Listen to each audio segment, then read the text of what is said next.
Hello and welcome back to State of My Art Podcast. I'm your host, Mike Liorti. And today's episode 29, is very special because I sit down and chat with my good friend and roommate and boss and owner of this wonderful Sharp School of Music and Studio, Mr. Noah Rabe.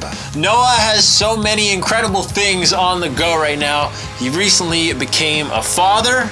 He opened up this wonderful school, the Sharp School of Music and Studio, and he also has a new project coming out very soon called Sunset by Friday, featuring me on some of the vocals. On this episode, we get into a little bit of all those ventures Noah has going on, as well as some of his journey to get to this point, and what's coming up in the future, and what his message is, and what he's trying to accomplish here at the Sharp School of Music and in Sunset by Friday. And I'm sure this is one of many episodes you'll be seeing Noah on the show, helping me out with the podcast, and bringing on some of the other members of Sunset by Friday, including Matt, who plays drums. So be on the lookout for that new project. Follow at Sunset by Friday. My conversation with Noah Rabe, aka Full Send Noah, happened here at the Sharp School of Music and Studio on March 24th, 2021. All right, Mr. Rabe, Noah Rabe. Mr. Liorti. We're really doing it. Yes, sir. Welcome to the State of My Art Podcast. Thank you for having me at your wonderful Sharp School of Music and Studio here in Oceanside, California. Yes, welcome to Sharp. This is the third podcast here, and this is appropriate that we have the owner of the studio finally on. Yeah. How have the past podcasts gone in the different rooms and with the sound and lighting? I mean, it's been fun kind of doing it in other locations, but I've definitely had a lot more editing and a lot more work because of doing it outdoors and having to like mute the mics. Whereas the last episode I did with Jera, I just let it run. I maybe muted like 3 coughs and lip smacks, but other than that, it was like I could have done that live. I pretty much made no edits. Great. Yeah. So ideally, once we get Wi-Fi in here, we can set up, I don't know how to do it, some sort of, maybe people can leave comments on how they do their live streaming or Twitch streaming so that we can just like run all the cameras. Or I'm sure the church does it like that, right? Yeah, every Sunday morning. They probably have a program too that like takes all the cameras and you just sort of click what camera you want. Yeah, it's a good conversation for Drew. Yeah. So ideally we get to that point. But you got a lot going on, man, and I got to say congrats. Thank you. On which? Exactly. I've deemed Noah full send Noah because everything he's just like, I mean, as artists, we can and ha, especially the later we get in our careers as we make more and more mistakes. I'm definitely guilty of it where I'm like, should I really be buying this piece of gear? Should I really be going this direction with my sound? And before you know it, a year, 2 years go by where you don't put out anything. And you are opposite. You're kind of like spring chicken mindset where you're just like, I'm going to get this computer. I'm going to get this camera. I'm going to put out music in June, no matter what. I'm going to name my project Sunset by Friday. I think it was going to be the City Sunset. The City Sunset. And you were like, by Friday, that's the one. And then I was it's like... It's the one to beat. It's the one to beat, right. If I don't come up with something better by Friday. And then I was like, well, Sunset by Friday then. That was perfect. Thank you. Yeah, I'm surprised that I was just kind of joking about it. But, back to what I was saying, I wish I would... joke about my own name and just go with it and just be like, oh yeah, that works. It's not taken. Go with it. See, I had you as an example though of where I didn't want to be. Exactly. So because I know you've been thinking about it and coming up with so many options, and a lot of them are good options. And then when you have multiple good options, then it's like, what is your heart really sold on? And mine at the end of the day was like, I'm sold on these songs, so I'm going to find what name kind of gives me the closest feeling to the sound I'm getting from the songs.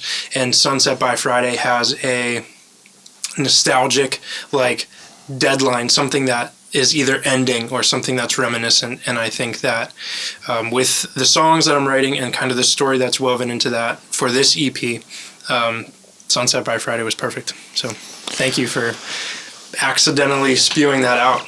Yeah, I mean, there's a bunch of things I'm accidentally just contributing to other people's projects, and I find it very rewarding. But at the same time, I don't know if it goes back to touch on what you were saying, where does this name sound like my sound? And I feel like it's kind of a difficult place for me because all my new stuff especially is even more of an identity crisis than ever. The production is just like either really stripped down and minimalist or like really elaborate with 18 different instruments playing the same lead at once. So when I like think of a name, sometimes I'm like, yeah, that name would be perfect for that song. And then this name would be perfect for that piano ballad. But what do I do? Like, they don't work. It's not cohesive enough. Whereas the 4 songs you got coming up are like, there's literally a story to them. Yeah. I would interject and say that the consistency is you. And you have different seasons like most artists, but you've always been like Rosedale had a band, but it was Mike Liorti leading and writing the material. And when your members went away, the consistent person and point was you. So with these new songs, the goal isn't to write songs or come up with a name that's best for the songs, but that best describes you and it can change with it. My favorite artists, I think of Relient K, I think of Switchfoot. Not a single one of their albums sound the same, but obviously the guys are the same. Those are maybe not Relient K, but Switchfoot's a group that has the same members, and you can hear the seasons of life they're going through, and it's different album to album. But I mean, all of our favorite throwback bands now are a salad of different musicians. Right. Taking Back Sunday. I mean, my biggest inspiration, or I guess I could say source of media of Taking Back Sunday right now is Fred, who hasn't been in the band for over 10 years, I'm pretty sure. He's now on YouTube, right? He's just on YouTube playing his era of Taking Back Sunday covers, essentially. And I'm just finding that really amusing because that's someone I look up to as an artist, and I'm like, all right, I can gain a lot from this. And I agree that the person that makes it all cohesive, or the thing that makes it all cohesive, is like my voice. Like, that's been my argument to the labels and agents who have said, dude, I don't even know who to put you on tour with. Like, you're an identity crisis. Come back in a year when you have a more cohesive sound and a following. I've been like, well, look at Coldplay. Like, their genre is all over the place, not only from album to album, but within the album. Mm-hmm. And the thing that ties it all together is Chris Martin's voice. Not saying I'm as great as Coldplay, but I feel like I could get away with naming a one-word name like Rosedale was. It's just there was all the trademark problems and impossible to find it. It'd be great to find a name like Coldplay where it's like there's not another one. Right. Simple, clean. Yeah. Maybe they had issues with it. I don't know. But if the problem is that the name doesn't suit a completely other side of my sound, then maybe I just go with my own personal name. It's just, I feel like that's, at this point, for my current following, that's going to be the easiest to remember. Because what happens if I come up with a name, and I've done it, where my favorite artists switch their name, or change their name, or a local band change their name, and then I'm going to like book them when I'm going through town, and I'm like, dang it, what's their new name again? And I can't find their old stuff, so I can't find their new stuff, and yeah, that's another fear holding me back from full sending. It's like, I want a name that's easy to remember. Well, good luck, they're all taken. Sunset by Friday was not. And I think it's a clean, nice. And that's easy to remember. Yeah. I'm surprised Sharp wasn't taken for the school. Sharp is a TV, right? But it's the Sharp School of Music and Studio, and that specifically was not. So that's unique. And it's a different industry. If you were to trademark Sharp, as long as there's no music lesson company Right. or artist maybe, or studio. I scoured Google and Facebook, and that's it. I doubt most schools opening up with a name even trademark that name. I don't know. I haven't yet, so don't screw me out there, people. Hey, well, this is going on the internet, so that's a source of copyright stamp, I think, still. It depends who you ask, for sure. I always thought that.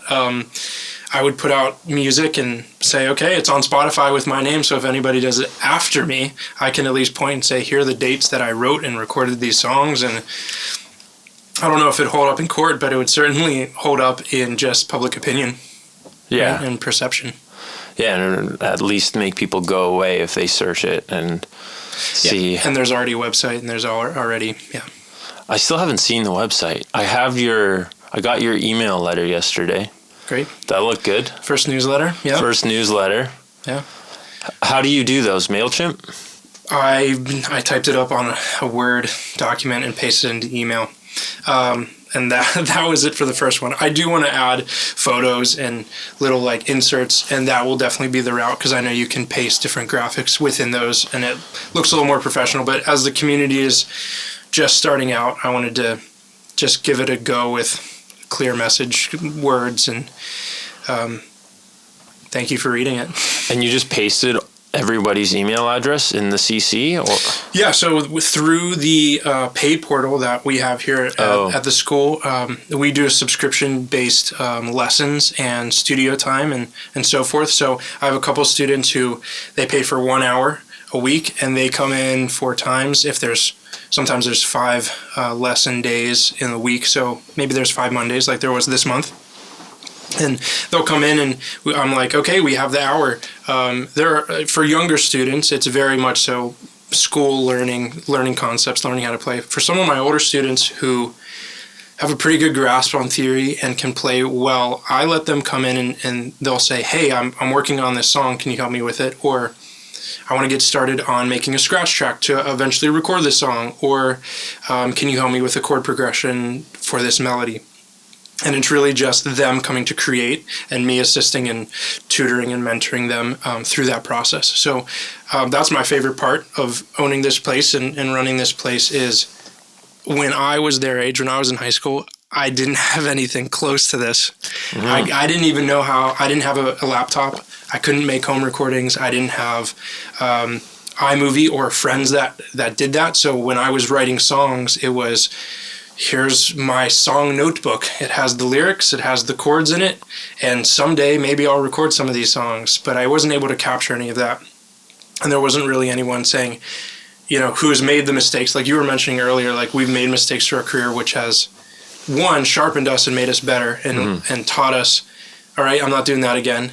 And that's the mindset that I have, like, ooh, I have a bunch of experience. I have a bunch of just like trial and error. So there's a 15-year-old girl who's bringing in songs to me and she's taking vocal lessons.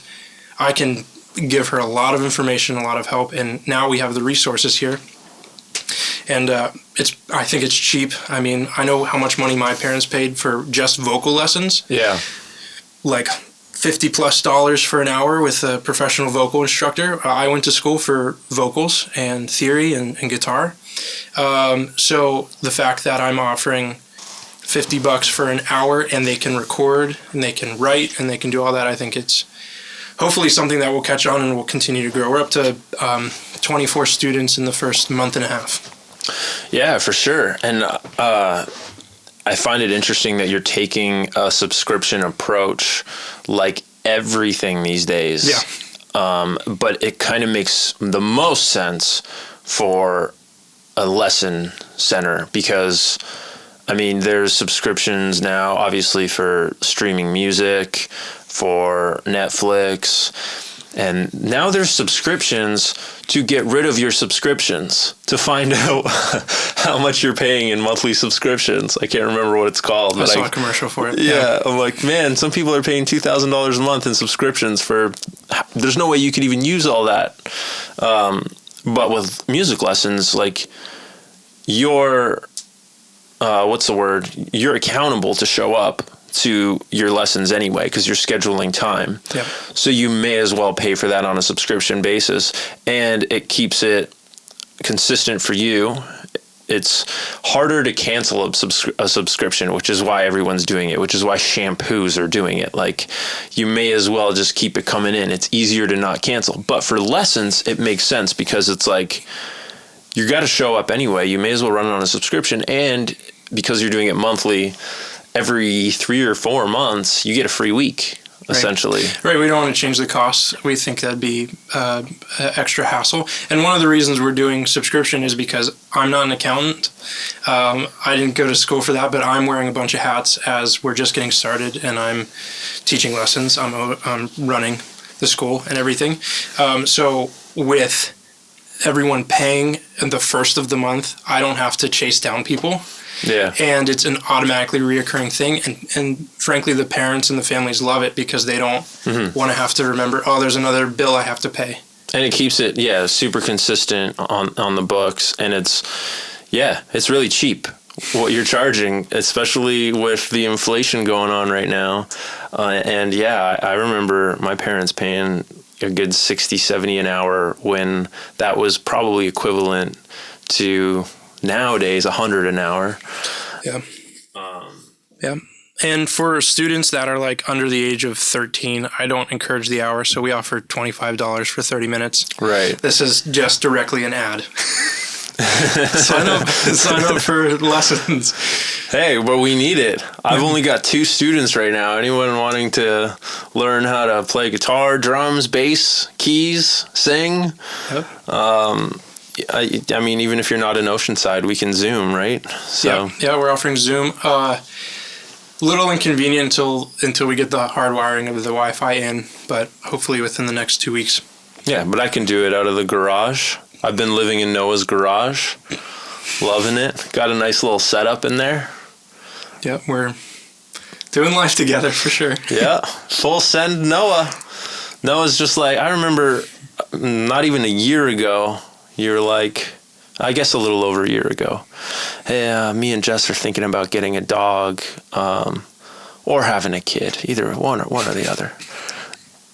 And here you are with both. Okay, well, good story about that. I'm unrelated to music, obviously. She was like, she wanted both. And I said, all right, I can do one. Right. I don't want to do both. If we have a kid, let's definitely not do a dog like for a few years. But if we do a dog, we can warm up and like let's shake on it. We'll get a dog and then we won't have a child for 2 years. And that was our agreement. Well, we got Brady, named after my boy Tom. And uh-oh. I thought you didn't want to expose your secrets. it's part of me. So we got Brady, and then 2 weeks later, COVID happened. Right. And we were all locked up. And when you got 2 young people locked up with nothing to do, you end up with a baby. Yeah, makes sense. So now we have all of the above. Yeah. I guess it's a lot of people have been having babies during this pandemic. I don't know if it's just the age we're at. All their friends are having babies. Yeah, there's definitely going to be a COVID generation. Yeah. Yeah. That was just like born during the mask times. Hopefully we're away from them from the time. Yeah, maybe. Like when she's older and doesn't have to ever wear one. Yeah. Who knows? I mean, China, they've been wearing them for decades, right? There's a few more people over there. There's a lot more people there, and I don't really know the reasons why they were wearing masks before SARS. What started it? My assumption would be air quality and lack of policy for air pollution and just numbers of people. Well, we have some students that mask up.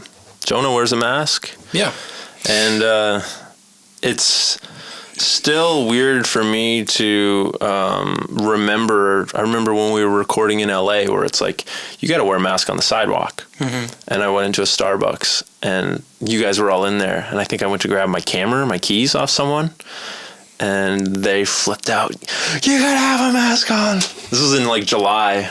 Yeah, of 2020. Right. And I was like, oh, shoot, I forgot. And I still do that from time to time. I'm just like, as I'm walking in, I'll see someone with a mask. I'm like, oh, shoot, do I have my mask on me?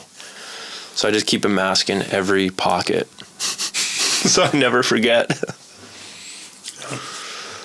Well, hopefully it's all over soon. See, this is what I mean, man. I started this podcast in the middle of it, so all of the conversations that I was hoping to have about touring and, last weekend we played a show and this happened, none of those stories are even in my memory bank now, because it's just been like wiped out completely.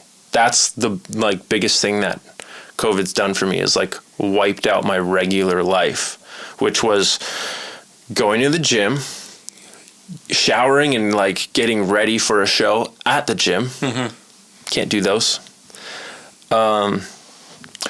Sometimes before that or after that, depending on what time I'd get up, sneaking into a hotel, stealing free breakfast from a hotel I'm not staying at, and then getting to the show early, taking a nap while promoting last minute or the next few shows, personally messaging people. Haven't done that in over a year.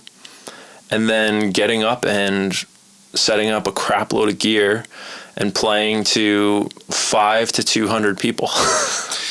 You know what I find funny about that progression is I'm sure there are now people 2 years ago be like, man, Mike never stops texting me. And now it's like 2 years later, like, I haven't heard from Mike in a while. Yeah. He's like, he's not fighting for my attention or like wanting me to come to a show anymore. I miss that. Where's that guy?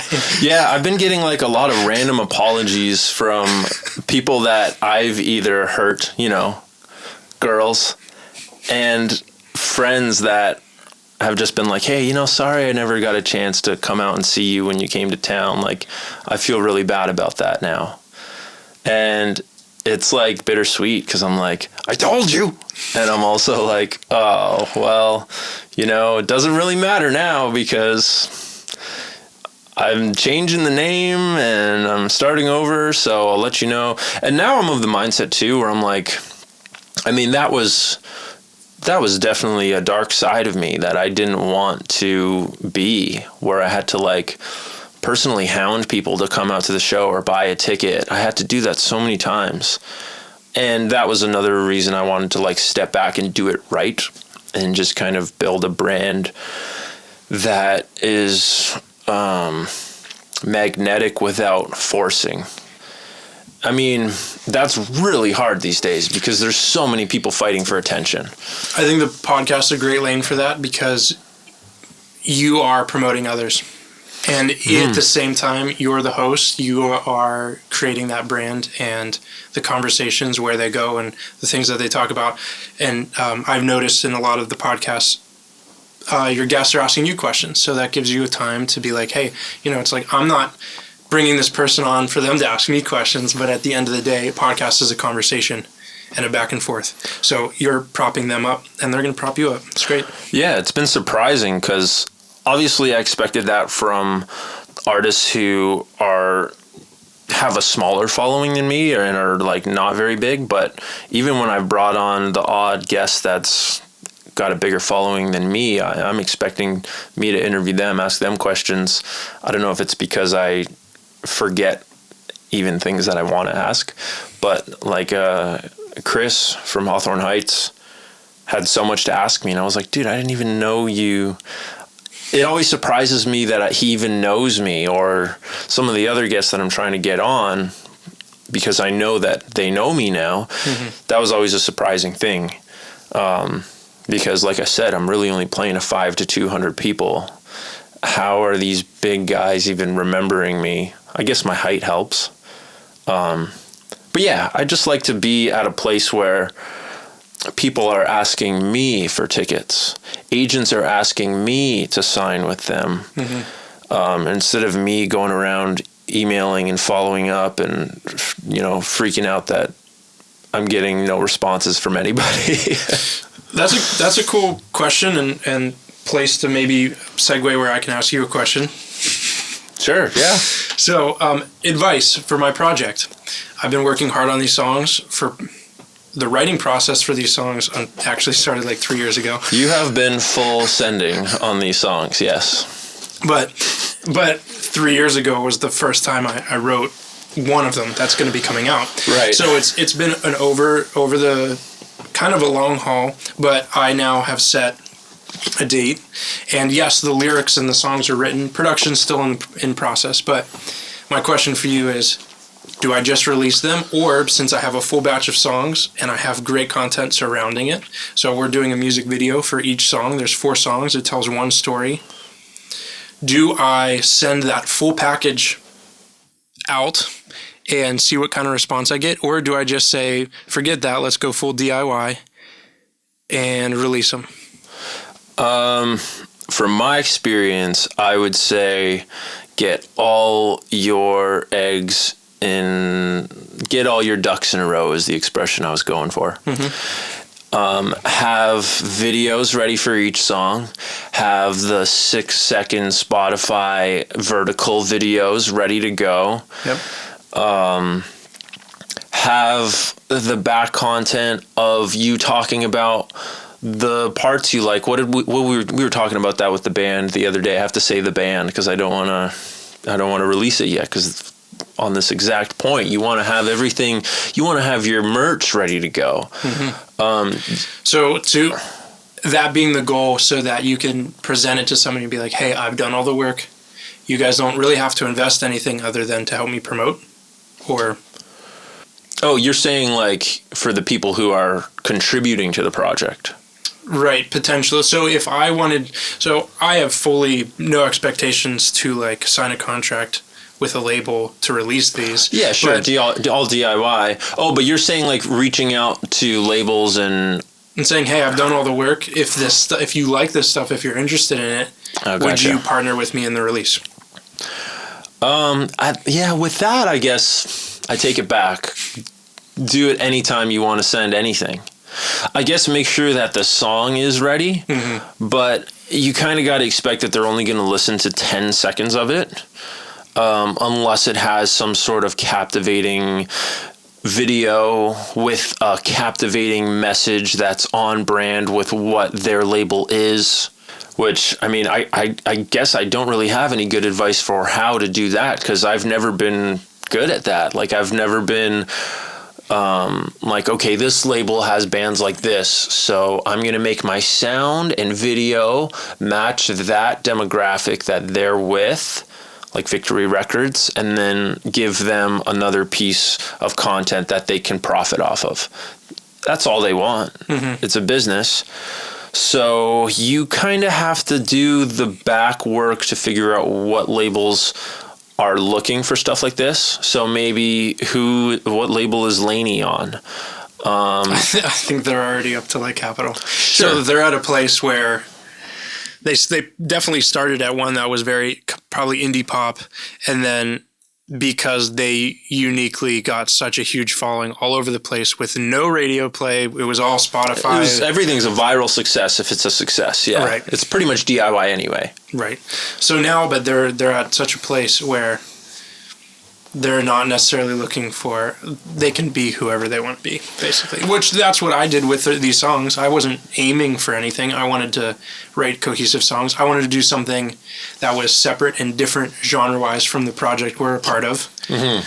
If I was writing songs for that project, I would give it to that project. I would give it to that project. Or even if you had a different band that sounded like that project, you'd go to the same indie label that we're on and be like, hey, what about this? Mm-hmm. Now, I would even take a further step back and say, from an even more cynical, jaded approach, don't even waste your time yet.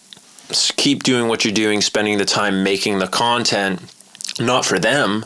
I mean, I would only go to them if it was like, look, I hit a roadblock. I can't afford to make videos because I don't have cameras. I don't have the vision. So I'm at a roadblock there. I also can't afford to print t-shirts if you guys can help me with that. Because everything that they help with, mm-hmm. especially if it doesn't take off and go viral, which they're not going to do much to make that happen either. you're going to realize that, wow, I could have done all this on my own. And now they're keeping, because I didn't even hit the threshold, they're keeping everything in most cases. It depends on the deal. Yeah, so that was a good point that you made. I thought that was pretty good. Yeah. So, yeah, I would just keep it DIY as DIY as you can. And I get annoyed when I hear podcasts and labels and musicians say that, because I sit back and think, well, I needed that help. I needed not the merchandise help. I figured out the merch game and the booking game. I mean, I was getting in some pretty big venues on my own pretty well, but I didn't figure out the marketing side, which unfortunately that is kind of it's so personal now that you have to figure it out for yourself. So, back to, podcasting is a great way to do it because I have good conversations with other musicians all the time. But I'm definitely not good at like getting on TikTok and being like, hey, here's a trend that I know will work and I'm going to do it and everyone's going to love it. Boom. I'm glad that you're not that type of TikToker. But I'm sure labels would be like, hey, you got to get on this you got to get on this train, Mike. Like, yeah. Do a cover song of do like a punk version of Taylor Swift's new song, and I'd be like, I don't even like Taylor Swift's new song. But so I don't know. That's maybe a bad example, but what I'm getting at is you don't need labels to kind of make your personal brand. Your personal brand now needs to be more personal than ever, like we talked about with Jera. But I hate when people say that, because it's like, if I only had a label that could have got me on an agency, that could have got me on a bigger tour, I would have had so much more potential to create content, especially that was like, look at me opening for these big bands. I could have done podcasts with those big bands, even, come to think of it. So I never got the opportunity to open for big bands like some of the other bands that were getting on labels because of their even slightly viral success of like, I don't know, just a dumb video that went viral, right? And I'm not saying viral is the only way either. You can create a really loyal, supportive fan base, especially with a fresh brand out of the gate. Like, you can pick up a lot of steam real quick. I think that the point that you made about asking a label for what you can't do was, it's great, because growing up, it was always, and like working on the different projects I've worked on over the years, it was like, man, I can't put together that video. Like I said, like my friends didn't have iMovie. I didn't have the resources. Now I look at the things I do have. I don't need their help with creating vision for the songs or the videos. I don't need the cameras. I have the cameras. I don't need the editing equipment. I have that. So like, and we have this space to record. So, and make dumb content. I can do any and everything I want. The marketing is the thing that I too also, it's like, man, how do we get on the playlists and stuff? And I know, like, I have friends in Pittsburgh who, they're a metal band and they're on Spotify curated playlists and stuff, and their first single ever got put on a new metal, like, what's hot metal playlist, and they jumped to like 35K listens the first week their first single came out. They submitted it. They just uploaded it through their distributor, and it was selected. And I'm like, wow, like, not sure how that happened. They did something on the back end to make that happen, for sure. They also got connected with several people just via Instagram that have playlists. It's like, hey, pay X dollars, we'll put you on this playlist that has 50,000 subscribers or, followers for that playlist, and their numbers start shooting up. And then the more those numbers start shooting up, you get put on playlists for free, because they're like, oh, look at this band growing their numbers. Yeah, having those kinds of friends is key. Like, that's probably, more help than you're going to get from a label who might dump 20 grand into PR, and that PR is just like, yeah, here's another album I have to write about. Whereas when you get in touch with a playlist that has a huge following with your demographic, it's even better than getting on that label with your demographic sometimes. And right when that was just starting, my friend Brandon, I forget if it's an E or A. He's in Montreal, and he was in a band that I'd play with all the time. And right as Spotify was like coming out, he was like, dude, you know what I think would be like really great for you is find all of these people creating playlists. Like, look at this girl. She has like 100,000 people subscribed to her playlist. She's probably making a killing off of that playlist, and she didn't even make any of this music. Mm-hmm. Try and get on her playlist. And I was like, dude, that's genius. Like, all right, how do we do that? All right, there's her name and her picture. Let's find her on Facebook. And we found about 5 that day. And messaged them, and I was like, hey, you know, I can throw you some merch, a t-shirt, if you can check out my new song and get me a spot on your playlist, that would be really awesome. Check it out. And, you know, we never got a response from any of them. I don't even know if they went on Facebook anymore. Probably should have found them on Instagram, but this was probably 2014, 15. Mm-hmm. But I'm sure there was thousands of people thinking of it at that exact same time, messaging them too. And their friends probably got the top choice, or they were just playing big bands that they actually, you know, fell in love with. Right. So, yeah, that's a tough game too. But if you have like, it always comes back to pay to play for us musicians though. Like if you have the money to make it happen, and if you can get on a label who has those resources to really control what those, it's funny that it's just like the small little fan now that runs the industry, literally. I think though that the way that you and I invest is the way of the true artist. Here's what I mean.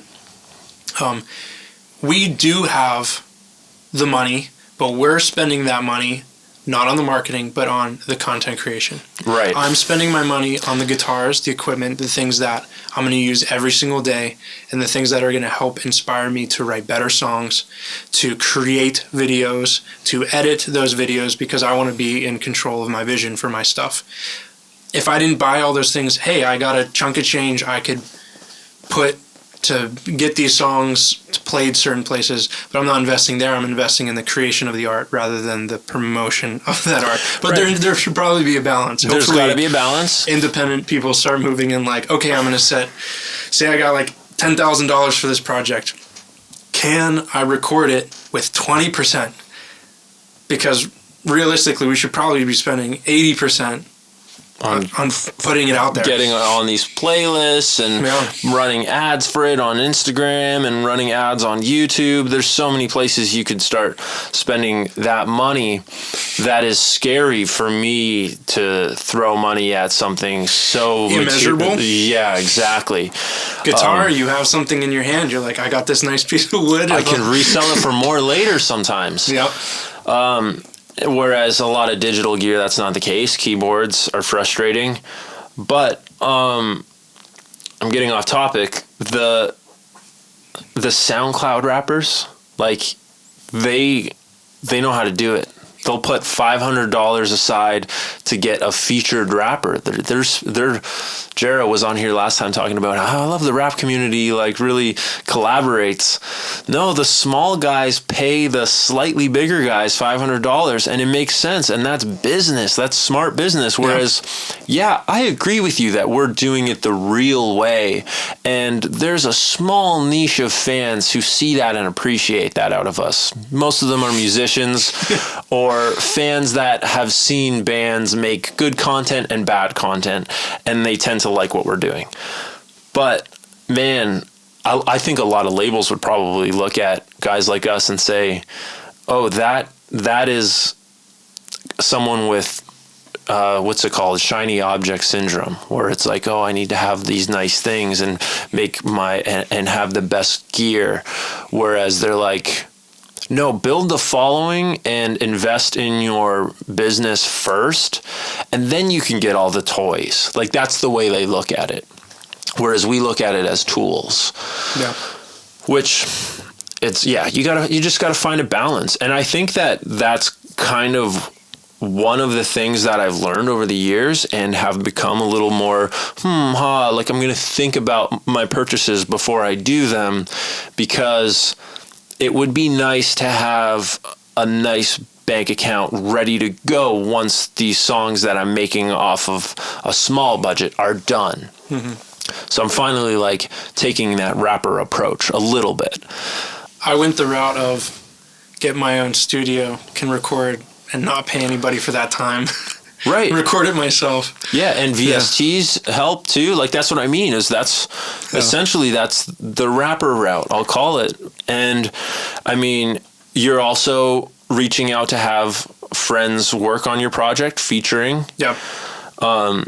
Which, like Jarrah said, he wished the alternative and pop world would kind of have that rapper community. And I think it's starting to. And I think that I'm throwing myself into it too, where I'm like, yeah, I'll sing on your EDM song. Yeah, I'll sing on your pop song. And I'll, even help write and even help add some production. And sometimes I even get paid from it from people who are trying to like gain a little bit of my following along with it. Like, okay, your name's going to be tied to it too, which is another form of monetization that I never really realized I would find myself in now that I'm not out on the road selling CDs and selling t-shirts and doing podcasts that, don't even make 10 cents. But yeah, you just got to kind of find a way to generate money from your art that you're creating with your tools that you've invested in on your own, while balancing that money that's coming in into going back into drawing more attention, following in a way that makes sense. How it makes sense is where there's still a big question mark for me, because it's always changing. Yeah. Going back to the features, I think that something that's difficult for our genre is a lot of songs are written, not that rap isn't emotional, that'd be a kind of a slap. I think it is. I think that when people are featured in rap songs, it's like, all right, I have this verse, write your own verse, put your stamp on it. Exactly. When I think of a pop song or a rock song or an alternative song, I think of the artist, the writer, kind of pouring out some emotion of theirs to like complete that song, and then the emotion that goes into not just production and beats, but the instrumentation and the writing of that becomes harder and harder to say like, oh, I'm just going to give a portion of my soul or a portion of this song to another artist for them to sing over top of it. But what I love about this project that I'm doing is I pretty much wrote the concept. I created the vision. I wrote probably, at least for 3 of the songs, 90% of the lyrics and the instrumentation as well. But I'm like, man, my voice doesn't carry this song the way that Mike's would. Mike's voice sounds awesome, and he gets to put his fingerprint on it too, with some of the lyrics that you bring to the table that help follow the vision that I'm casting. And I think that it's just a great blend of and also for storytelling purposes, I like the idea of having different voices singing different songs so that you can tell. It's basically what I'm trying to do is like create a Netflix series that's an album. So you have characters that sing on different songs. They're different voices. You can clearly hear who is who because it's a different voice. And it all tells one story. And hopefully the music videos, when they come together, capture that. Obviously, I don't have the budget like a Netflix, so it's going to be music, just clear music videos, snapshots into this story. It's not going to be super linear, but it's going to have a clear beginning and end. So, yeah, I'm excited to see how that comes out. I don't think it needs to be extremely great budgets like Netflix stuff. I mean, even some Netflix stuff is really bad budget, bad acting stuff. But like, I would say that you're kind of taking a chapter from each successful industry, and that is like the featuring side of the rappers, doing featured spots and that community, while still maintaining, okay, here's the concept, here's the story. And I mean, even, I wouldn't even call it Netflix, but like any sort of sitcom or series show, we'll bring writers in, and they'll bring other directors in, right? Which is essentially what you're doing for your series of songs. But you're taking a chapter from that book too, where it's like bringing in other artists to contribute and put their stamp on it while maintaining the vision, not just coming on and being like, here's my brand, I'm Lil Mike. I was trying to think of the guy who's like on every song right now, but it's like, yeah, he's just coming on and doing his thing. Like when Lil Wayne would be on a song, or Chance is probably the person currently. Yeah. Oh, and then there's the worst, my least favorite. Everyone knows Mr. Worldwide. Oh man, he was on every song for like 6 years. Yeah. Every second song that came on the radio had Pitbull on it. Any radio station that says they play the top 40 and play Pitbull, they're lying. They don't play top 40. They're just playing songs featuring Pitbull. Yeah. Yeah, totally. Which, like, you know, he comes on a verse and it's like, yo, I'm Mr. Worldwide, I'm Pitbull, here's what I'm about. Same thing every time. Done. Mm-hmm. It's never like, okay, this is what the song is about, so I'm going to put my experience on this topic on the table and create an attachment to that vision and an attachment to me. It's always just, here's the attachment to me. So I get what you were saying about, not that rap doesn't have emotion behind it. It's just always, this is who I am, this is what I am, done. Not all the time though. I mean, Lil Wayne, when he does a verse, he stays true to what the song is about. That's why I'm a big fan of Lil Wayne too. And that just comes from hard work. That dude hustles. His identity, I think of like Snoop Dogg too. It's like their topic of what they're rapping about is different every time. How they rap, it's them, their cadence, their flow, the way they tie the words together. Eminem, he's yelling on some songs, he's whispering on others. Depends what it's about. Mm-hmm. Right. Rap. I have rapped in one of my originals before. Really? Verse 2 of Runaway. So people can still find your existing Noah Rabe music, right? I've begun to take it down. Oh, really? I took down a single that I released that I shouldn't have when I was 18. It's not a bad song. It just is a garage band production. Glad I took it down. And I took down my acoustic EP. Oh, I'm surprised by that. Yeah. I have physical copies still, and I still have the masters and stuff. They're songs that I love, but they were recorded in an attic with acoustic and 2 condenser mics on Pro Tools 7. So, you know, it's part of my journey, but I just want, as these other projects come up, I'm setting a new standard for my songwriting ability and production ability. And now that I own a studio, I think that if people come across my music, if they like it, they'll look for like, man, I like these songs. Let's find more of Noah's stuff. I don't want them to go back and find 17-year-old me writing on an acoustic guitar. You know, there's those first YouTube videos you put out that you created a new YouTube channel and you can't remember the login, so you search your name on YouTube and you're like, oh man, there's that video from when I was 13. I really wish I could take it down. But there it is. It's up there. Yeah. So, yeah, I'm just...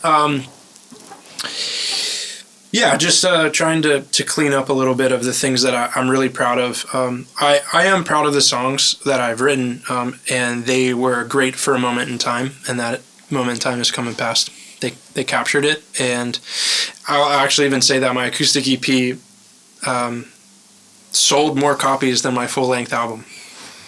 Yeah, I mean, I'm not surprised by that. It was a different time, right? Yeah.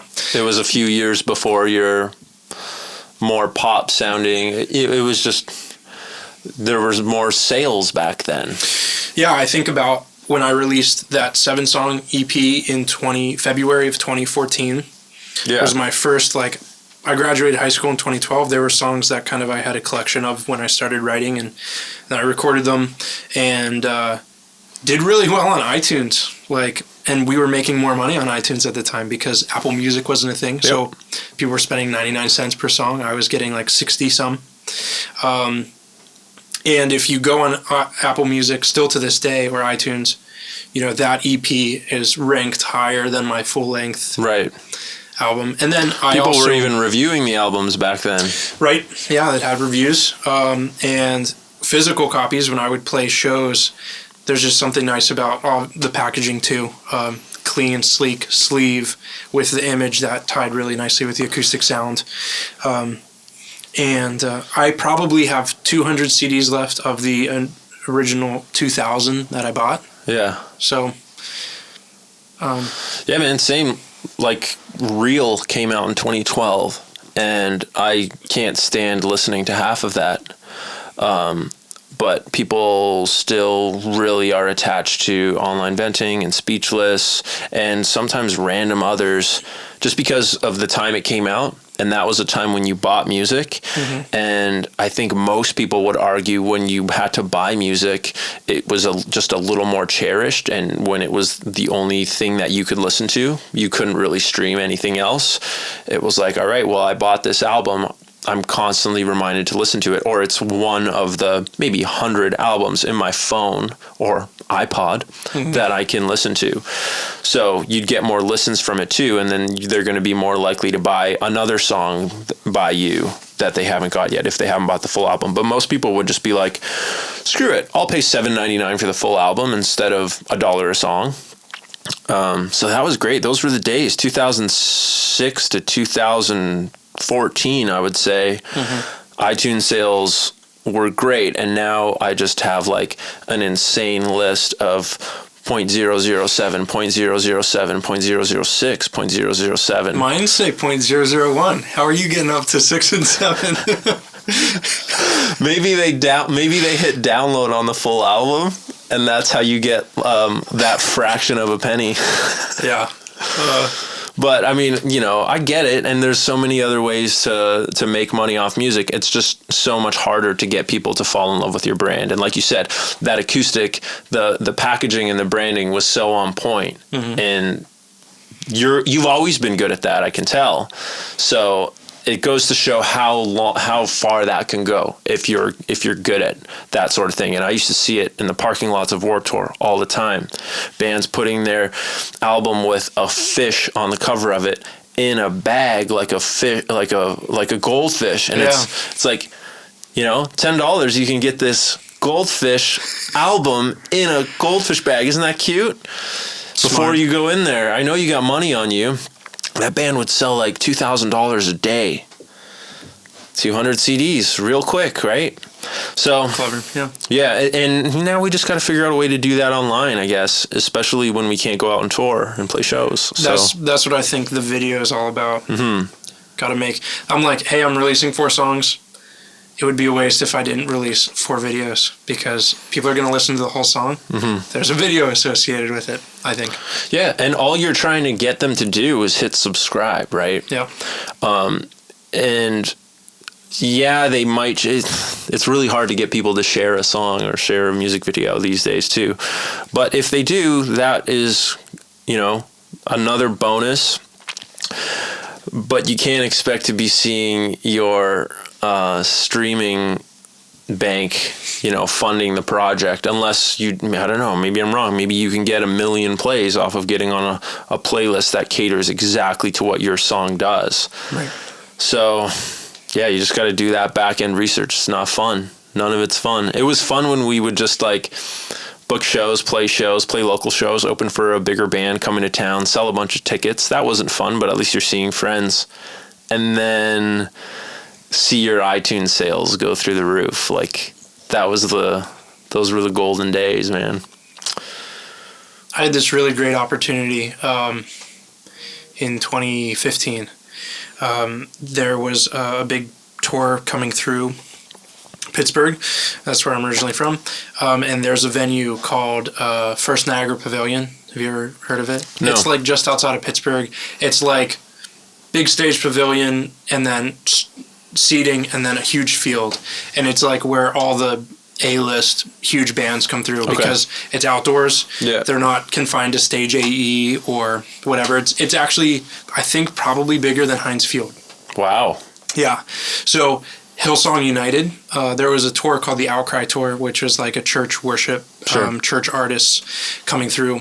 And I guess that First Niagara, they offer this thing for VIP subscribers or whatever, where before the doors open, they have music playing and like an open bar kind of thing, and then as people are coming into the venue, they have music playing. Well, it was like a church tour. So First Niagara Pavilion started calling churches and saying, "Hey, do you have any like Christian artists that you know of that play?" And somebody recommended me. So then I get this phone call and they're like, "Hey, we have this huge tour coming through and we would love for you to open, and you can play like a 40-minute set and make it acoustic." And at the time I just had the acoustic EP, so I was just like, yes. And they gave me like 10 VIP tickets after I got to go backstage and watch the show and all that kind of stuff. So to sell or give away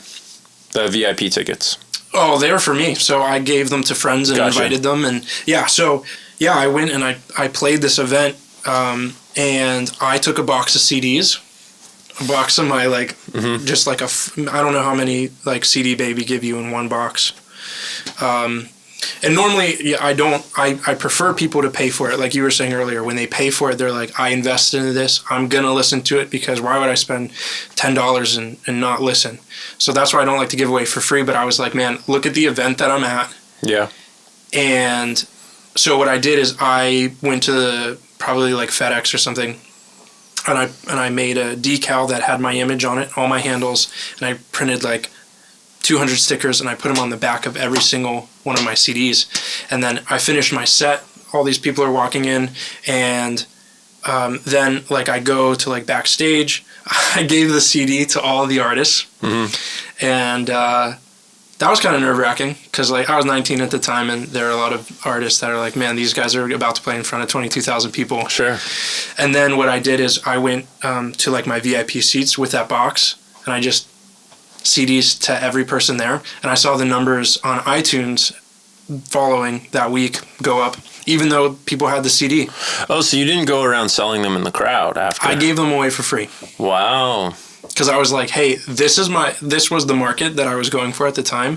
They're all here, and you know, they heard me playing as I came in. Because it was, you know, and while the doors were opening, the VIP people obviously were watching my show, but the crowd coming in was like, oh, and then, you know, as they were walking by, some people would like stop. And this was actually where the Warped Tour would take place in Pittsburgh. Okay. They would build stages. Oh then I have been there. Yeah, it's in, what's the town called again? Burgettstown? Burgettsville? Yeah. Sorry. Anyways, that was the first Warped Tour I ever played at that place. Okay. Yeah, 2012. So right, there's the field and like the main big stage. Yeah. With the pavilion. Yeah. Yeah. So got to play there, and just giving away the CDs turned into numbers on Facebook, because Facebook pages at the time in 2015 were really big for bands. Nice. But yeah, so that was one that I was like, should I just give them away for free? And I just decided it's probably worth, you know, even if when people go to a concert like that, it's like everybody, I don't know if you like, when I go to a concert, it's weird. My wife bugs me. So we go to a concert. On the way to the concert, I'm listening to the band, because I'm like, oh, I'm so excited. She's like, you're going to hear these songs when we get there. Why are we listening to this band? You want to see the changes. You want to be familiar. Yep. Right, and you want to sing. So I was like, all right, now everybody experienced this awesome concert. They want to put something in the CD player on their way home. That's true. So I just said, I'm going to give them a free CD and see what happens after that. So numbers went up. It was helpful. And that's, you know, a different time, but that's how we had to invest in ourselves back then. And if you think about how many CDs you pressed and gave away, $2 each CD, right? Yeah. Well, it's been good talking to you, Mr. Rabe. Thank you for joining me on the podcast. Thank you for the wonderful facility that you've put together here. And I'm excited for the new music. Where can people find you currently, and where can they find the new project? Great, yeah. You can look my name up for any originals. So Noah Rabe, just my name. The school at the Sharp School of Music and Studio. That's both on Facebook and Instagram. And then the newest project, Sunset by Friday. Is that on Instagram already? It is. It is. We don't have any posts yet, but we will soon as we're editing and working. Expect the first single June 1st. Sweet. June 1st. You'll hear my voice, see my face on it. If you've been interested in seeing what I do, that's part of it. And check out the school. If you're interested in taking a lesson or two, hit us up. The Sharp School of Music and Studio. And yeah, that does it. Episode 29 in the books. Thanks again, dude. Thank you. That's a wrap. Oh yeah, that is a wrap indeed. Thank you, Mr. Rabe, for being on the show and supplying this wonderful facility for me to make these podcasts nice and sharp. You said it best, brother. We're doing life together. Be on the lookout for his new project, Sunset by Friday. I think you'll really like the tunes and concept and videos and content that he's going to be putting out. And if you'd like to learn an instrument and become a musician or improve on your instrument or record some song ideas that you have, definitely hit up the Sharp School of Music at gmail.com, or you could follow and message through Instagram at the Sharp School of Music and Studio, and we'll be happy to accommodate you. As always, big thanks to the folks at Vocalese for supporting our voices and this podcast and the Sharp School of Music and Studio. If you haven't tried Vocalese yet, now's your chance to get 15% off your order using this link beside my head. Vocalese is an all-natural throat spray. It tastes delicious. It's all natural ingredients, and it helps your sore throat go away very quickly. It helps you sing better, frankly. So try it out, 15% off. Here's the link. I'll leave it in the description as well. Thank you for checking out this podcast. If you'd like to see or hear more episodes like this one, be sure to click follow, subscribe, notify bell, wherever you're hearing this or listening to this. And if you want to leave a comment, that would be much appreciated. I'll reply as soon as possible. And I'd love to hear what you guys think about this episode and some of the other episodes and what maybe you'd like to see in the future. So leave a comment below. And until next week, I'll see you back here for another episode of State of My Art Podcast.